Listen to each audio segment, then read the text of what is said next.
አልዓዛር ከ4 ቀን አስከሬንነት በኋላ ከ4 ቀን የመቃብር ቆይታ በኋላ ና ውጣ ብሎ ያስነሳው ማን ነው?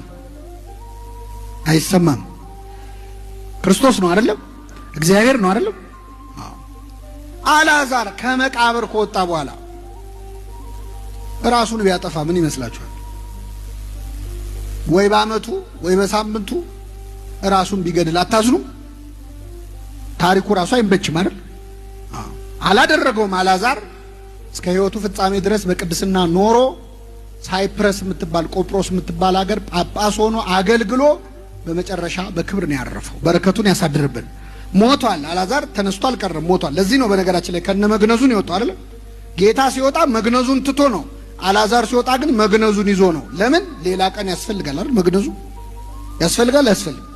ስለዚህ ወጪ ላለማባከን ከነ መግነዙን ይወጣው አልዓዛር ተመልሶ ሞቷል። ግን አልዓዛር ጌታ አስነስቶ ተመልሶ ራሱን ቢገድል ያሳዝናል። ሞት የተባለ ኃጢአት እግዚአብሔር አስነስቶን ተመልሰን ወደ ኃጢአት እንገባለን። እኔ የዛሬው ጉባኤ ሚሊኒየም አዳራሽ ነው የተካሄደው፣ መቃብር ውስጥ ነው የተካሄደው። በእውነቱ በዚህ አዳራሽ ብዙ ኃጢአት ተሰርቷል። እዚህ አዳራሽ ውስጥ ምን ያልተደረገ ነገር አለ? በመዝሙር የተባረከ አዳራሽ እንዳልሆነ መቼስ ታውቃላችሁ። እዚህ ቦታ ላይ ብዙ ስካር አለ፣ ብዙ ጭፈራ አለ፣ ብዙ ድብድብ አለ። እዚህ ቦታ ተጣልተው ተገዳድለው የታሰሩ የሞቱ ሰዎች አሉ። ለኃጢአት ሰው የሚቀጣጠርበት ቦታ ነው።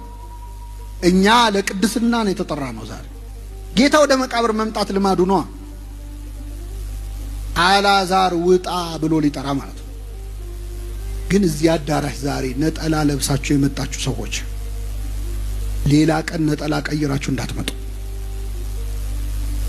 ነጠላውን አስቀምጣችሁ ለሌላ ጉዳይ ከተመለሳችሁ